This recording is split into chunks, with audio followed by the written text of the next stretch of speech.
Alors, quand on est comme ça dans des espèces d'interrogations, qu'on ne sait pas quelle réponse se donner à soi-même, on va vers les philosophes.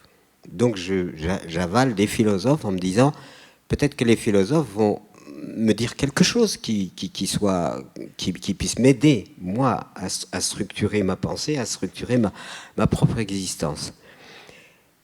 On lit des philosophes et puis on s'aperçoit que les philosophes ne sont pas d'accord non plus. Il y a des philosophies, il n'y a pas une philosophie fondamentale.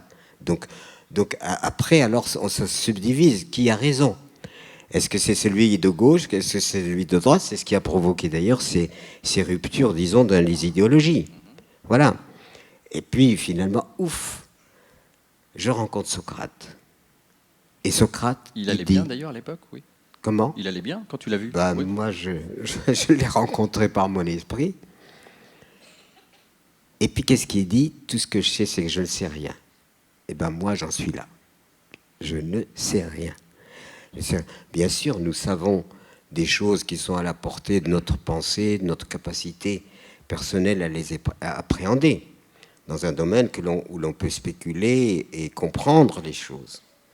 Mais de là à comprendre ce que signifie la vie, qu'est-ce qu'elle est, pourquoi cette petite planète perdue dans un immense désert sidéral est vivante, et qu'il y a des êtres humains qui viennent sur la vie se déclare en quelque sorte dans cette petite planète. Le pourquoi, est-ce que c'est hasard, nécessité, comme disaient certains? Est-ce qu'il y a un plan d'un divin quelconque qui a essayé d'établir tout ça? Moi, je reste totalement sans réponse par rapport à ça.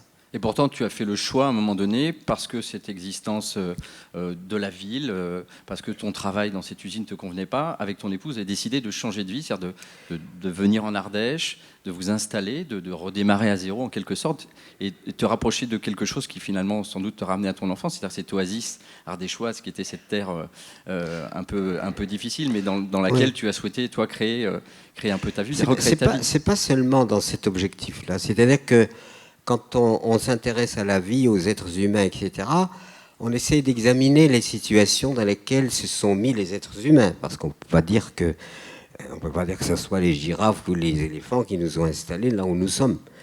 Donc nous avons organisé la société sur un paradigme qu'on appelle la modernité, que je parlais tout à l'heure.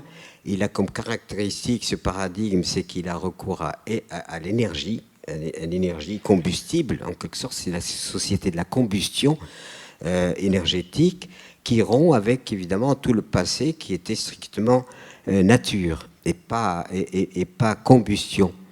Et à partir de ce moment-là, on se pose la question, mais finalement, quel sens a l'humanité? Alors on peut regarder Charlie Chaplin, les temps modernes, et finalement l'être humain est consacré à quoi? C'est quel mode d'organisation sociale planétaire l'être humain se propose à lui-même. Il essaye de trouver du bonheur, mais il ne le trouve pas forcément. Il essaye de donner des réponses logiques, mais il n'y a pas unanimité. Il y a les différentes religions, chaque religion dit ce qu'elle a à dire, il y a les différentes idéologies, il y a des problématiques de race, de culture, etc. Et tout ça provoque une espèce de fragmentation de tout le système humain. Ce qui est à l'origine des conflits, évidemment. Parce que quand l'un croit une chose, l'autre croit le contraire, évidemment, chacun y va de ses préceptes, de son dogme, de son idéologie, etc. Et finalement, ce phénomène humain qu'on peut, comme dirait Teilhard de Chardin, qui, du point de vue temporel, c'est à peu près 1 minute et demie à 2 sur 24 heures quand on prend un ratio temporel concernant l'avènement de la planète. Et ben là, il fiche une pagaille pas possible. C'est-à-dire que nous avons commis un ouvrage, l'un des derniers ouvrages avec Jean-Marie Pelt, Le monde a-t-il un sens? Donc il a fait toute une rétrospective sur comment la vie s'est organisée sur Terre. Ce qui apparaît, coopération, associativité, coopération, associativité. C'est-à-dire que la vie se donne à la vie, et la vie produit la vie et maintient en quelque sorte une logique de vie.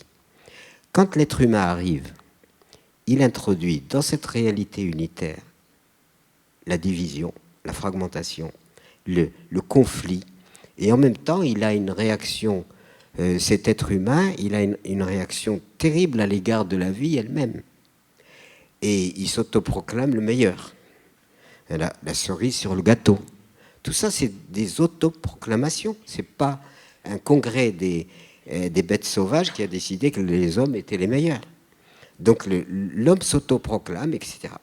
Et quand on reprend la Bible, qui a quand même marqué énormément, le drame commence par Ève, qui est quelle idée d'aller croquer cette pomme quand même et de foutre un bazar pas pareil, incroyable dans la logique.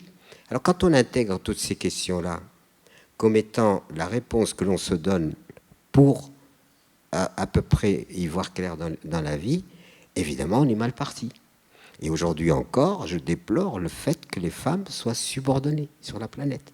Subordination de la femme, c'est la subordination du féminin, lequel féminin est absolument complémentaire du masculin, et qu'il faut trouver l'équilibre. C'est l'équilibre qu'il faut trouver. Donc tout ça, aujourd'hui, on voit encore des décisions américaines d'aller frapper de majeur, enfin chacun a ses opinions, bien entendu.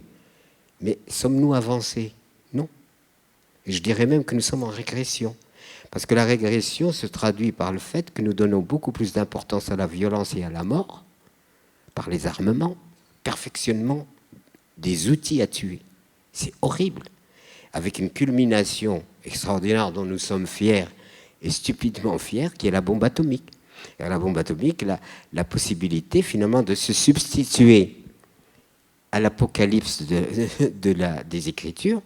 Et l'être humain est obligé et capable aujourd'hui de provoquer une apocalypse artificielle qui le ferait complètement disparaître. Donc, quand on fait ce bilan-là, avons-nous évolué? J'en doute.